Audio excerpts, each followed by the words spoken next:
Hold up, hold up, hold up. It's that boy G Plans. Don't give a damn. He cooler than a fan. Walking real tall. Some say he's a man. We got the OG Calvin Ricks on Changeofplanz, man. How you doing, brother? What's happening, man? Nice to meet you, man. Man, look, I want to say I appreciate you having me. Right. You know, we was outside talking. You're like, hey, bro, this is my first real interview, man. I wanna talk. We go talk. I say, okay, man, let's do it, and we here. Let's do it, man. And I appreciate you, man. Straight up, man. Other than that, man, Happy New Year to you. Same to you, man. Same to you, man. Yeah, how's everything going? Oh, bro, man. Man, you know, just coming home, bro. It's kind of hard, man. You know, and say, bro, I'm dealing with it with face up now. You know, no game, no street thing. You know, you know, I'm putting all my energy in my ability to do the right thing. So that's what's happening now with me, man. You know, I done changed the whole game around. Yeah, man. Straight up, man. But this is a special guest, and the reason why I'm so excited, and we gonna break down your whole story. But of course, when I was younger, and Boosie was one of my favorite rappers. Right. Childhood role model, Calvin Ricks. I've been hearing it for a long time, but I never knew who it was. Yeah. And you know, even when you see him on 85 South Show, everybody asking about him. They like, who is this guy? You go on YouTube, who is Calvin Ricks? Right. But before we get into all that, man, let's talk about Calvin Ricks, Southside Baton Rouge, correct? Yeah. What part? Is it the top, the bottom? How they go? Frogamo, man, I'm from Frogamo Projects. You heard me, it's been between. You know what I'm saying? We could call it the top, we could call it the bottom, you know? But that's where I'm originally from, Frogamo. Then I moved to Roosevelt. That's in the bottom, you heard me? You know, where Lil Boosie them raised up at. Yeah. So how was it like growing up in that area, man? Say, bro, man, it was rough, man. You know, having a single parent, you know what I'm saying? It's all about moms, you know what I'm saying? Because dad ain't there, so it's all about moms, you know? So that was all the enforcement came from your mom. You know, you was scared of moms at that time, you know what I'm saying? Mama look at you, you know, to go sit your tail down somewhere. So it was hard, man, coming up in the projects, man. You know, neighbors, you know, bad kids, you know what I'm saying? Just a whole lot of people together in the projects, you know. So, you know, everybody did their own thing, you know. So Yeah, did you have any siblings or? Yeah. I'm the baby of the family, man. I got 3 sisters and a brother. Ooh. Yeah, bro. Yeah, I'm the black sheep too. I was about to say, you must be the oddball. That's what it is. Because they always say it's gonna be somebody in the family that's the oddball. That's me, man. You know what I'm saying? Did y'all get along a lot, or did they always have to chastise you, or what was it like being with those other siblings? Man, I had a sister that would beat me up. Yeah, man, I'm talking about, bro. You know, for a while, you know, I mean, I come up under my sisters. You know, they played sports, basketball. You know, they played football with us. You know what I'm saying? So it was pretty rough. You know, I came up, I was a lit skinny dude. You know what I'm saying? So I had a sister that was, you know, I throw them hands for a long time, bro. She used to spank me, bro. Yeah, she chastised me, bro. Man, straight up. Yeah. Now, what year we talking?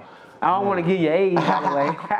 Man, I was young then. I was a little boy then. I was a good boy. I wasn't even much doing nothing negative, you know what I'm saying? So, coming up under the girls, bro, you gonna get it. You the only boy in the house. You know what I'm saying? Including your mama. So, all those women's, you know what I'm saying? So, you know, yeah, they blues me, but they made me who I am also. Straight up. Now, one thing I want to say too, Baton Rouge has transitioned. Now, when I got introduced to Baton Rouge as a young guy, I'm gonna say 2003, 04, for me, was Jigger City. Right. You know, now it's that rack, or however they said. That ratchet. You know what I'm saying? Baby, they got Baby Rush, they got different names. Yeah, we got all but kinds. when you was coming up in Baton Rouge, it was a totally different thing. Yeah, you know, back then, it wasn't all this, you know, crazy mess they got going on now, man. You know, you had South Baton Rouge, you had North Baton Rouge. You know what I'm saying? It wasn't all these different neighborhoods now they got. You know, they got Easy Town, Ghost Town. That Easy Town was a big neighborhood, but they had Ghost Town. They got they breaking them down, you know what I'm saying? So that was starting all this commotion out to none, you know, these different new neighborhoods that they making up, you know. I get it. So you coming up in the house, majority women. Yeah. I'm pretty sure it's kind of hard on you you around a lot of feminine energy. You need some masculine energy. Right. You know. And I'm pretty sure it might be some things that you can get from your mom that you had to go to the street. Yeah. So what year did you decide to say, man, look, I'm about to go out here and do my own thing? Or what age? I ain't say year. I'm gonna say like this here, man. We moved from Frog and Mo. We moved Roosevelt across the track. You know, like I said earlier, and man, I got curious. You know what I'm saying? I know. I mean, you know, when I was living in Froggermore, I was like 4 years old all the way to 15, 16. So that's all I knew. So when we moved to Roosevelt, I'm like, damn, it's a big, you know what I'm saying? This thing bigger than the projects, you know what I'm saying? We got a softball field, a basketball court. So, you know, I was like new almost, you know what I'm saying? Like a little puppy you let out in the backyard just running. So, yeah, I got kind of interest, you know what I'm saying, in the game when I moved over there. Yeah. Yeah. So what age? 13, 14? Man, I was like 15, maybe 16 years old. Yeah, I started, you know, doing the game, you know. Right. So, I mean, did you have somebody to introduce you to the game? Or was it like, man, you know, I see a guy that got some money and he doing this thing, I want to be like him? Yeah, we had a couple of dudes. When I moved over there, they had a few guys that was on, you know. Like who, if you can name man, it? this old school cat named T. You know, he chilling, he's still out there, you know, to my boy T. We had people like Al, you know what I'm saying? I'm talking about big dudes, man, back then, you know what I'm saying, they had it. You know, and I watched T, you know what I'm saying, sharp, jewelry, you know what I'm saying, nice car. I'm like, man, you know, I like to do that, you know, be like, you know what I'm saying? Because I'm always competitive, but, you know, I like to do things, you know what I'm saying? And try things, so watching them cats, bro, I'm like, man, I want to do that, man. Now, did y'all go to school together? No, this dude much older than me. You know, this somebody I'm looking up to. Yeah. You know what I'm saying? Yeah, somebody I'm checking out, like older guys, you know, fighting the police. You know, I'm talking about doing it all back there across the track, bro. I mean, I seen it all, man. Yeah. Nah, I want to stay on track. So, so when you got introduced to the game, were you in high school at the time, or did you finish it, or you left it alone? No, well, I finished school. Oh yeah. I had a mama like, you know what I'm saying, like, hey, you gonna go to school or you gonna get out the house? You know, which one you gonna do? So yeah, I made sure I gave her that diploma. But I started selling weed in high school, bro. You know, back then they had these little 20-cent bags. Yeah. You know, I might have like 20 bags in a Ziploc, you know, going to high school with it, selling it, you know, want to be cool, you know what I'm saying, with my little pistol on the side. I started doing that, man, like I've been doing it, you know, and I just really got in the game, bro. But I found out I was good at it, you know what I'm saying? So I started it with the weed, but, you know, I had to leave the weed. That was too slow for me. You know? So you graduated later. Yeah. But we're gonna say during that time, you know, did your mom find out, or did your siblings say, "Hey, Calvin's selling weed, mama"? Like, and them the kind of sisters I had too. how did that conversation go? Man, well, by staying in an apartment. Yes. You know what I'm saying? If too many people knock on your door, you know, my mom was like, "What? Why? You know, what's going on, boy? I know you ain't got nothing in here." You know, that kind of mama. So I had to be real sneaky. You know what I'm saying? Go upstairs, hide my little weed. I had a little BB gun, and on the back of it, I used to stuff my weed in there and close it. Just have my BB gun standing up like it ain't nothing. You know what I'm saying? So man, I did it for a while, but my mom finally caught up on me, bro. Oh man. And when she did, how was that? It was getting out. It was get out. You know what I'm saying? You got to go. You got to go. You grown. You selling drugs in my house. You know the thing. You know. Yeah, you got to go, man. And I think I might have pleaded, you know, all day long to stay home. You know, I'm a little boy. You know, but it still didn't stop me though. So did you leave? No, I ain't leave. Yeah, she was just, you know, trying to put her tip down. You know? Now, if you mind me asking, like, where was the father figure at this time? Oh man, my dad. I wasn't raised with my dad. You know, I was like, you know how when you have a father, bro, you might think you the only child or you the child. You know, when they have other families, so you really the side child, you know what I'm saying? So, but I had a relationship with him, you know, and when I went to jail, he passed away, you know, but I used to go over regardless if he wasn't in my life, I still wanted to have that daddy, you know what I'm saying? And I still acknowledge him, you know what I'm saying? He'll come pick me up, take me to his house. He might go by some clubs, I'm sitting in the car waiting on him, you know what I'm saying? That kind of excited me, you know, it was different from being around moms, you know. At least I got a father, you know, come on here, boy, you know, I'm riding, you know, so I'm gonna forgive whatever he didn't do. I'm forgiving him, you know what I'm saying? Yeah. Man, I get it, That's I get real. that. So, you know, you doing this, you know, you selling weed, stuff like that. I know you mentioned several times you did time. What was the first time that you did time behind, I guess, drugs? Yeah. Like, what was the first initial bust? Like, how did they catch you, or what happened? Somebody tell on you? Man, oh, bro, man, first time I got busted, I was selling weed. And old school cat, you know, he put me down on it. So, I mean, he knew my mom's and, you know, some, you know, like that. When I got busted, you know, boom. I used to go back to my old neighborhood and selling weed, you know. Like I said, it was all right, but it's just, it was too slow. But after I got busted, and I got more curious, you know what I'm saying? I wanted to do more things until I caught a hold of that, started selling cocaine, you know what I'm saying? Man, that was like a whole nother lane for me, you know? And man, I was just dedicated in it, bro, you know what I'm saying? And see, the cocaine came before crack. Right. It was the cocaine. It was around like, oh man, I got out of school. I graduated in '86. So, yeah. Ooh. I don't know, I shouldn't have said that. OG, Yeah.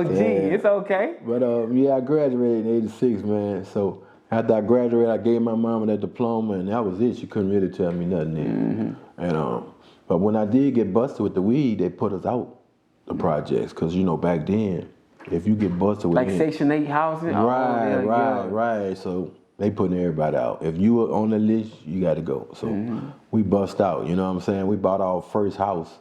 You know what I'm saying? Like around about 87, 88. First house I ever stayed in. And we moved to Banks, you know? Yeah. But once my mom left out the project, you heard? Yeah. Oh, man, it was on then. Now tell me this, did anybody besides your family try to stop you? Or did anybody try to say, hey, what you doing? You think you doing something? Like, you know how they had them talks when you were out here, oh, look at little Calvin selling.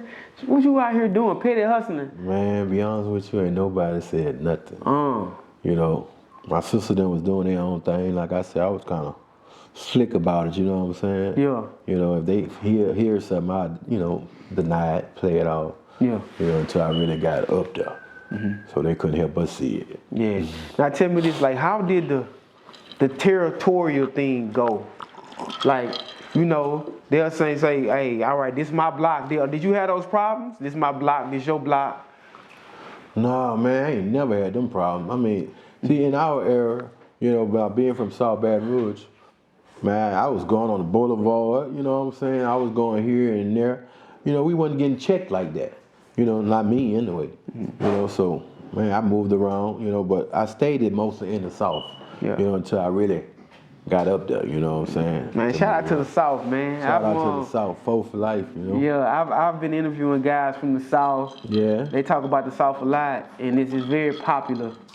Man, South Baton Rouge. nothing like the South, man. You know? Nothing like the North Side popular too. Yeah. Matter of fact, exactly. we was just on the North Side, right? Yeah, we just on the North So side. you like, even though we just meeting each other, you talking, hey G, let me tell you something, bro. I sold crack over here. Man, right across, on 38. 38 and Kane, you heard? Yeah. And man, I got this for $120. I forgot the prices, so something you said, but just reminiscing on the time, I'm guessing. But yeah, man, yeah. I moved around, bro. I was one of those cats, you know. Just I didn't care where I moved at, you know. I'm gonna sell it. And I was never checked by her. So tell me about this, man. So you was if you graduated in '86, that means '88, '89. That's when the crack really started hitting America. So by the time the 1990 come, it was everywhere. What was it like in Baton Rouge during that time when that hit, you being a hustler? Man, when crack hit, bro, I might have jumped in that game around about the end of the 80s or the early 90s. That when crack hit. And man, I had to do it, you know what I'm saying? I heard so much, you can make so much money if you cook it, you know what I'm saying? So my cousin always wanted me to come out here to this country. In fact, it's right where I stay now, you know what I'm saying? The street right up the street. You know, this spot named Hooshatuk Road. Okay. Man, say bro, I'm talking about, it's like it was Crack City, but it was a quiet, you know what I'm saying, place. And man, I'm talking about, I got up every morning like a job, going out Hooshatuk Road, making that money, bro. And that crack, I fell right on it. You know? What was your first day like? How much did you bring in your first day? That you can say like, hey. Man, say on a slow day, like I said, my cousin been wanting me to come out here, and I never came out. Mm-hmm. So when I finally came out, you know what I'm saying, and I'm checking the scene out, man, I'm talking about, ounces of crack going for $1,200. Down on our way, 1,000, you know what I'm saying, maybe 800. So I'm like, man, I can make a killing up here, you know what I'm saying? So I took over, you know what I'm saying? The little area where I was at, I just took over, and every day coming out here hustling, like clocking in, clockwork, hustling. And man, one day I probably came home with 10 grand on, you know what I'm saying, on a Monday. One day I'm like, man, and say, man, my guys who I was, dealing with, they seeing all the money, and I'm like, man, what you doing, Yeah, it's that crack. Man, I ain't messing with that crack. That crack, like, man, it's a double charge, you know what I'm saying? Yeah. Double charge. I said, man, I'm not worried about that, man. Mm-hmm. And, that's how it was in our area. They was somewhat scared to sell crack. Wow. Yeah, right. Now, during this time, I mean, of course, the internet wasn't popular, but I don't know how people was hearing certain stories. Of course, we heard about the Frank Lucas, he doing this thing, Nicky Barnes and all these guys. Yeah. And then you see these videos of people just, all disoriented.